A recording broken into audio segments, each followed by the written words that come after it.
Hey everyone, happy Tuesday from Indiana here. A little overcast. And no, I'm not going to give a weather report every video, but I'm always standing in the kitchen and it's surrounded by three windows. And I think I always think about talking about the weather. But anyway, hope everybody's having a great week.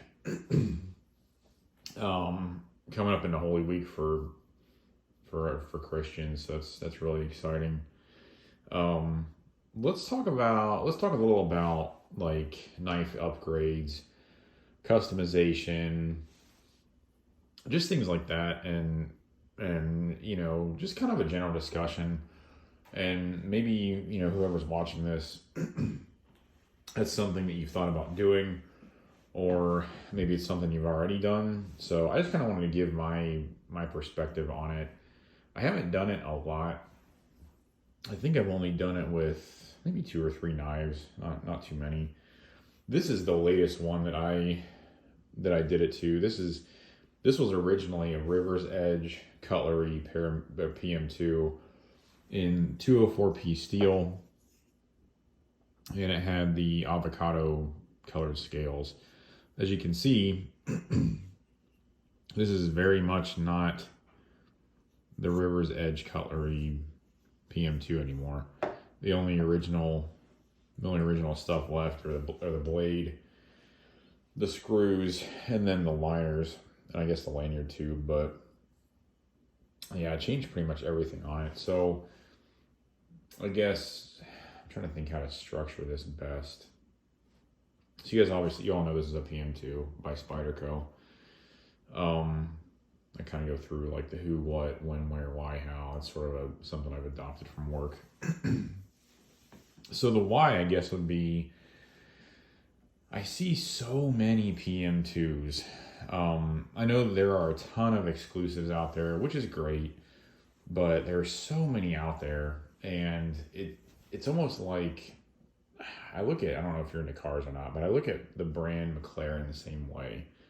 They have so many exclusives that when they release a new one, it just sort of gets lost in the sea of the rest of the exclusives out there. And it's no less special or cool or interesting. It's just there's so many of them that it just kind of gets lost, which is a shame. So I guess the why behind doing this from my perspective would be maybe you want something different, even more different than an exclusive. Maybe you want different colored scales or a different material than is offered. Maybe you wanted Frankenstein, a couple of knives. I did that a while back with a couple of the M390 PM2s. I took a burgundy red scale from one, combined it with the blue scale from the other, and then put a white backspacer in it, which is pretty cool. So with this PM2 though, I never really loved the avocado brown blade combination. The 204p is really exciting because that steel is very rarely used, especially by Spyderco. So the fact that it was used on that one made me want to keep the blade, even though I don't love this brown coating. It's okay. It's definitely durable, but appearance wise, it's not my favorite. So that was one reason. I guess the second reason. And then the how would be there are so many options for PM2 customization out there. I don't even know, countless companies. I mean, just about every major knife site has some PM2 hardware or knife shop. So a while back, I bought some Flytanium scales for one of my Manix models, and they were copper. And the fitment just wasn't, it was good, but it just wasn't quite great. And if anybody has done a customization like this before, they know that you need the scale fitment to be great, because Spyderco's tolerances are very, very tight, especially with these stupid lanyard tubes. They're very, very tight. And the better machine the scales are, the more accurate they are, the easier your life's going to be when you go to reassemble your knife. So in this case, instead of going with Titanium or another company out there, I decided to go with Rips Garage Tech. I'd heard good things about them. I know they're made in the USA. There's definitely a price premium there, but I decided to give them a try to see if it'd be worth it. And let me tell you, it definitely was worth paying the extra money just to make my life easier when I went to reassemble this knife. Now, the lanyard hole or the lanyard tube was still a pain, but it wasn't nearly as bad as the one on my Mannix. Now, admittedly, maybe that specific tube from Spyderco was a little bit warped or a little bit off or something like that. Maybe it wasn't the Titanium scales at all. I don't know. But in this case, this went back together much more easily. And, it is nice to support small makers that are based in the United States. It's nice to see that stuff. I think RGT stuff comes out of Wisconsin, I think. So yeah, it was really nice. And then the clip is also from him. So I think it's a Timascus clip, but I got it to sort of match the vibe of this knife. Brown blade, antiqued brass scales. And you can see the clip sort of has both elements in it. So I think it looks cool.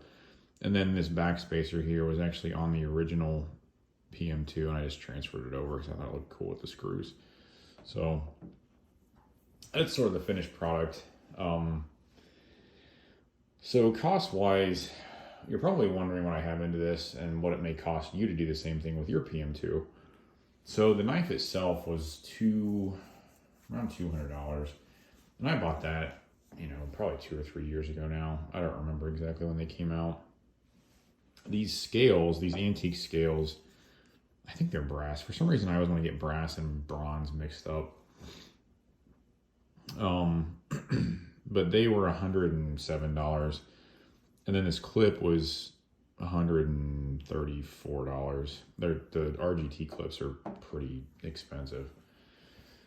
You don't have to go that route. You can get, Titanium scales are probably going to be $50+ cheaper than these. And they make nice stuff. I just know how much of a pain the lanyard tubes with PM2s are, so I didn't want to mess around with. I didn't even want to risk something that was going to be inaccurate in any way or make the reassembly any more difficult than it needs to be. So I just paid up and was hoping that it would come back. But yeah, so, and you don't have to get this type of clip either. I mean, you can get a simple deep carry clip for $15 or $20. And that's what I have on most of my knives. MXG or a Lynch. $20 to $25 is probably more accurate. So yeah, I mean, and you could probably go even higher than this. You could be in these things for, $600-700. I mean, it adds up really quickly. But, again, you don't have to be in it that much. You could buy a base used PM2 for $120-130.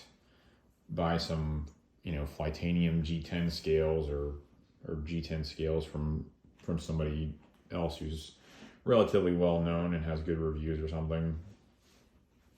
And then a deep carry clip for, I don't know, you'd be in at $200 and some bucks, which is pretty reasonable. So yeah, so I guess it's just some thoughts on customizing knives and, just some of the options out there, some of the prices you might expect to pay, and